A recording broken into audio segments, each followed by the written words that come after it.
Assalamualaikum warahmatullahi wabarakatuh. Perkenalkan, nama saya Dwiyanti dari Prodi Sejarah angkatan 2021. Di sini saya akan menjelaskan tentang isu yang telah saya dapatkan dari internet seputar sejarah kebudayaan Indonesia.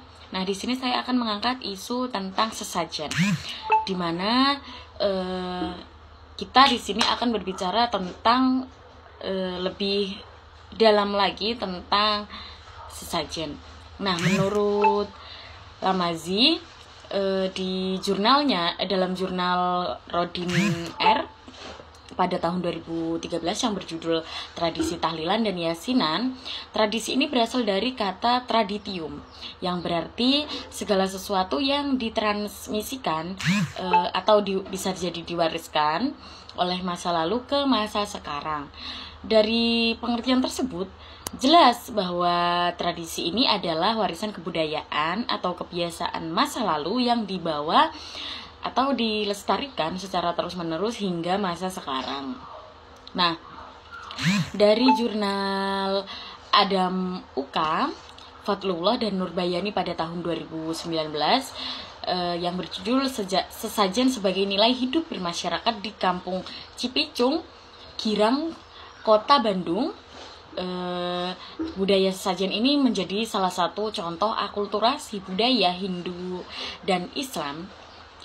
Nah, terus kebudayaan ini menjadi identitas masyarakat lokal. Kebudayaan sesajen ini menjadi identitas dan akulturasi serta menjaga kearifan lokal seluruh sistem kehidupan. Nah, tapi hal ini bertolak belakang dengan budaya Islam modern yang memegang teguh Al-Quran dan hadis. Nah, banyaknya kebudayaan yang ada di Pulau Jawa ini tidak terlepas dari unsur-unsur spiritual. Salah satunya yang masih kental itu kepercayaan-kepercayaan dan mitos-mitos yang ada di dalamnya. Selanjutnya, tapi mereka itu yang masih percaya dengan hal itu dalam pelaksanaan ritual budaya sesajen, mereka berpendapat sesajen itu berfungsi sebagai jembatan penghubung antara dunia manusia dengan dunia Tuhan. Aktivitas ini merupakan suatu upaya untuk mencapai keselamatan dalam hidup, serta sesajen ini sudah menjadi ritual adat istiadat di masyarakat. Selanjutnya, data yang saya dapat dari jurnal Wulandari dan Wiranata pada tahun 2023, ritual sesajen ini pada ritual pernikahan tertentu memiliki nilai waris yang sangat tinggi untuk masa depan, sehingga mengharuskan generasi selanjutnya untuk memelihara tradisi yang diwariskan oleh para leluhur. Terdapat suatu lambang atau pesan dalam sesajen yang perlu kita pahami untuk Gen Z seperti kami, yaitu karena sesajen ini merupakan suatu bentuk komunikasi dalam bentuk perumpamaan atau suatu ilustrasi yang berbeda. Nah, budaya sesajen ini yang berlaku di masyarakat desa Gembongan ini memiliki fungsi dan filosofi, yaitu sebagai budaya yang berasal dari para leluhur desa dan berlangsung hingga saat ini, serta sebagai sarana interaksi masyarakat untuk berkomunikasi dengan leluhur desa. Selanjutnya, sesajen ini juga memiliki filosofi sebagai refleksi kehidupan masyarakat yang saling bekerja sama menjadi satu kesatuan dalam konteks budaya Jawa. Kearifan lokal adanya sesajen ini adalah saling menghargai sesama makhluk nyata dan gaib. Selanjutnya, penyampaian warisan budaya yang dimiliki oleh masyarakat desa Gembongan ini dilakukan oleh sesepuh desa yang diajarkan kepada generasi berikutnya. Seperti misal saya mempunyai ibu. Nah, ibu saya mengajarkan kepada saya tentang sesajen ini, seperti itu contohnya. salah satu sesajen dalam acara sakral, yaitu sesajen pada acara pernikahan adat Jawa. Isi dari sesajen yang digunakan itu biasanya berupa hasil bumi seperti makanan dan minuman, serta ada juga buah-buahan, tumbuh-tumbuhan atau benda-benda lain, baik hidup maupun mati. Keseluruhan dari isi persembahan pada sesajen ini tentu memiliki makna yang sangat unik, teman-teman. Mengandung filosofi yang beragam, baik isi sesajen yang berasal dari hasil alam benda bernyawa maupun benda mati. Ini beberapa yang saya tangkap dari jurnal tersebut adalah pisang raja. Pisang raja ini memiliki kandungan gula yang tinggi kan, teman-teman. Jadi dibandingkan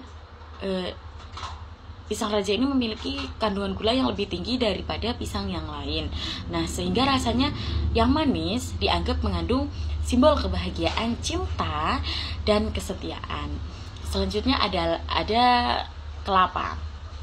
Masyarakat setempat meyakini bahwa buah kelapa itu dapat menjadikan kedua mempelai berhasil mewujudkan segala cita-citanya dalam pernikahan, karena kan buah kelapa itu banyak manfaatnya, teman-teman. Selanjutnya bunga setaman. Nah, bunga setaman ini tidak hanya di desa yang saya jelaskan ini, tapi di desa saya juga bunga setaman ini sangat ada filosofinya. Bunga setaman atau kembang 7 rupa, kepercayaan dari warisan leluhur yang sampai saat ini sering dijumpai adalah penggunaan bunga setaman dalam prosesi pernikahan atau prosesi sakral yang lainnya. Filosofi bunga setaman ini yang diharapkan dapat menjadi keluarga yang senantiasa romantis, mendapat berkah kekayaan spiritual dari para leluhur yang sudah dipercaya secara turun-menurun. Nah, selanjutnya ada telur ayam kampung. Telur ini diposisikan sebagai awal kehidupan dimulai yang akan diletakkan pada campuran cok bakal. Telur ini dalam sesajen pernikahan dilambangkan sebagai dua orang yang sedang menjalani hidup baru dalam ikatan suci pernikahan. Selanjutnya itu ada yang saya hafal itu bawang merah dan bawang putih.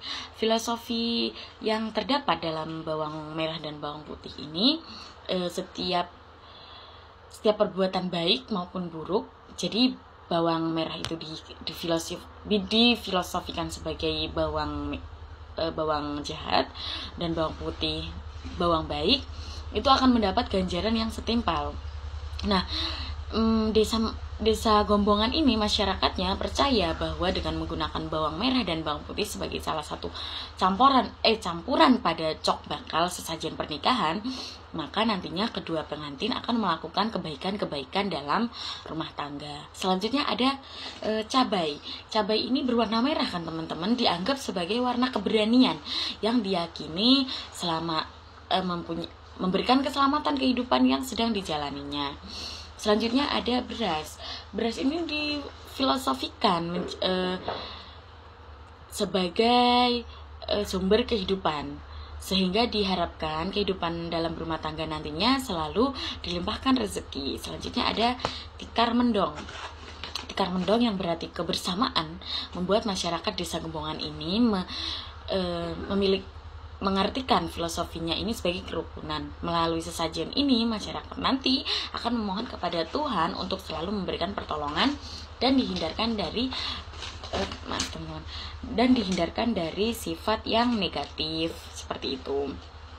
Selanjutnya ada Nah, budaya Jawa yang kaya akan simbol-simbol meru itu membuat masyarakat ini merenungkan kondisinya dan mendapat lebih dekat bisa berkomunikasi dengan Tuhan. Nah, simbol-simbol ini yang ada di sesajen ini membuat laku spiritual pada masyarakat berpangkal pada konsep eling dan lan waspodo, artinya tetap selalu menjaga keselarasan pada Tuhan, sehingga budaya sesajen ini dapat berjalan selaras dan dapat diwujudkan secara imbang, seperti itu teman-teman. Jadi itu yang bisa saya jelaskan tentang mengenal sesajen di Indonesia. Kurang lebihnya saya mohon maaf. Wassalamualaikum warahmatullahi wabarakatuh.